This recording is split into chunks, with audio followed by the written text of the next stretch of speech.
다음 익명을 요청한 생존 진술인 진술해 주십시오. 시작하겠습니다. 저는 올해 결혼을 앞둔 예비 신랑이자 생존자입니다. 하지만 이번 인태원 참사로 인해 저는 저의 예비 신부를 잃었습니다.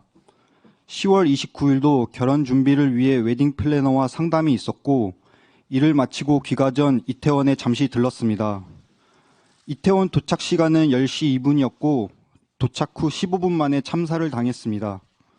세계 음식 거리를 걷던 중 해밀턴 호텔 앞 T자 골목에서 인파가 갑자기 몰렸고 이를 피하기 위해 이태원역으로 내려가던 중 파도처럼 인파에 휩쓸렸습니다. 세계 음식 거리에는 제대로 걸어갈 수 없을 정도로 사람이 많았지만 그곳에 경찰은 단 한 명도 보지 못했습니다. 이태원역으로 골목을 내려가던 중 108 힙합 클럽 앞에서 인파에 막혀 벽을 느꼈습니다. 앞에서는 내려가지 못하고 뒤에서는 사람들이 계속 밀어붙였습니다. 인파에 휩싸여 순간 정신을 잃었고 그 순간 제 여자친구를 놓쳤습니다. 그러다 갑자기 정신을 차렸고 여자친구를 찾으니 이미 정신을 잃은 상태였습니다. 모든 사람이 앞으로 10도 정도 기울어져 있었으며 심폐소생술을 하고 싶었지만 인파로 인해 도저히 공간이 나오지 않았고 인공호흡만 할 수 있는 상황이었습니다. 발목이 뒤로 꺾인 상태였는데 이를 원위치 시키는데 힘들 정도의 엄청난 압박이었고 숨조차 제대로 쉴 수 없었습니다.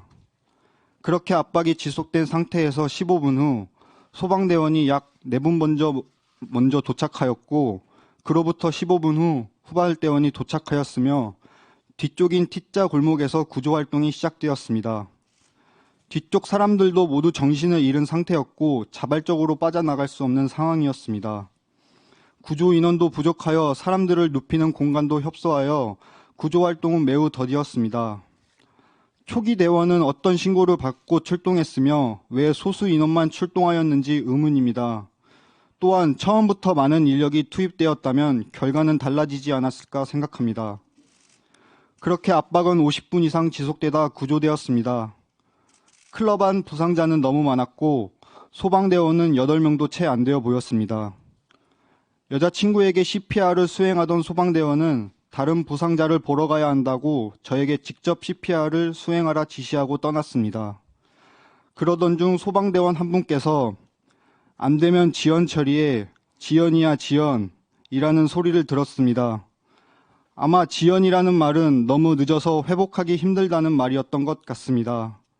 그 지연이라는 말에 저에게 너무 충격적으로 다가왔습니다. 하지만 포기할 수 없었습니다.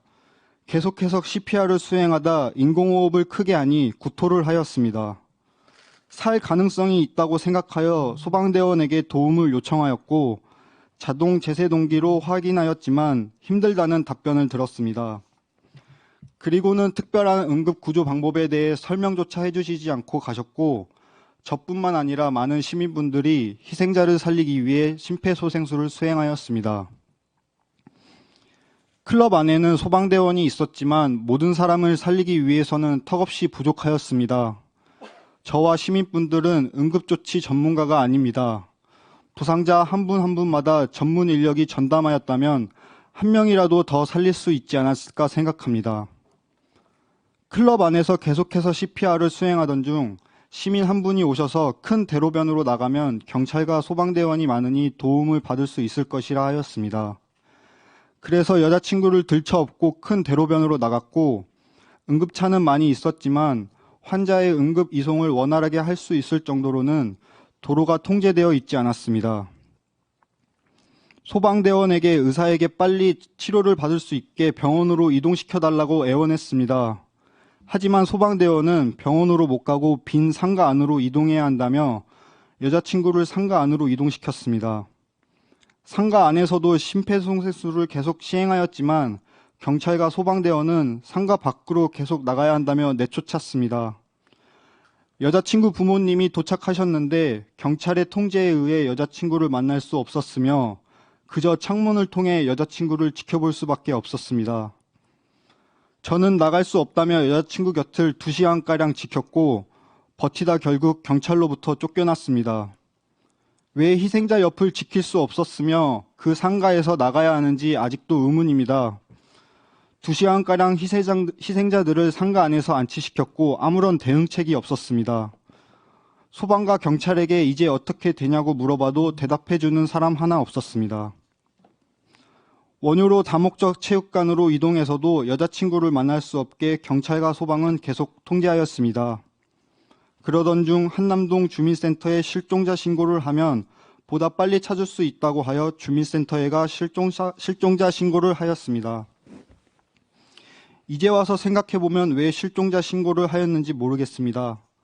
여자친구가 체육관 안으로 들어가는 것을 보았고 저와 가족들이 직접 신원을 확인해 줄 수 있다고 말했는데 안 된다는 답변뿐이었습니다.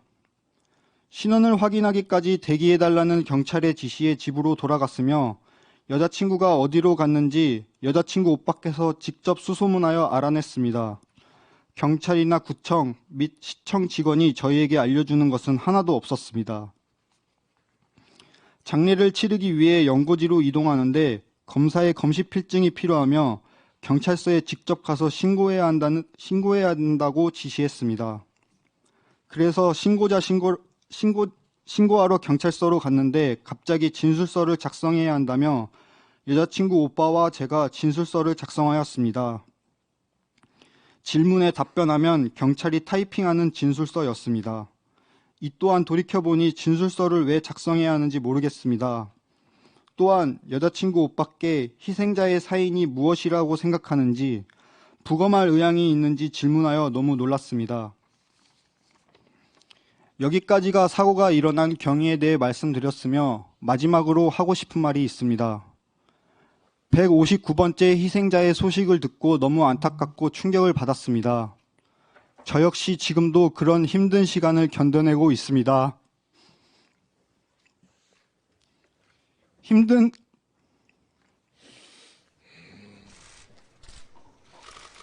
힘든 시간을 버티고 견뎌낼 수 있었던 원동력은 약혼자 가족분들 덕분입니다. 희생자를 잃었다는 슬픔에 대해 공감하고 서로를 위로하여 버텨낼 수 있었습니다. 이러한 공감이 없었다면 저 역시 159번째의 희생자와 같은 선택을 했었을 것 같습니다. 그만큼 같은 슬픔을 공유하고 서로를 위로하는 것은 굉장히 중요한 일입니다. 그래서 유가족들이 서로를 만날 수 있도록 정부에게 요청하였습니다.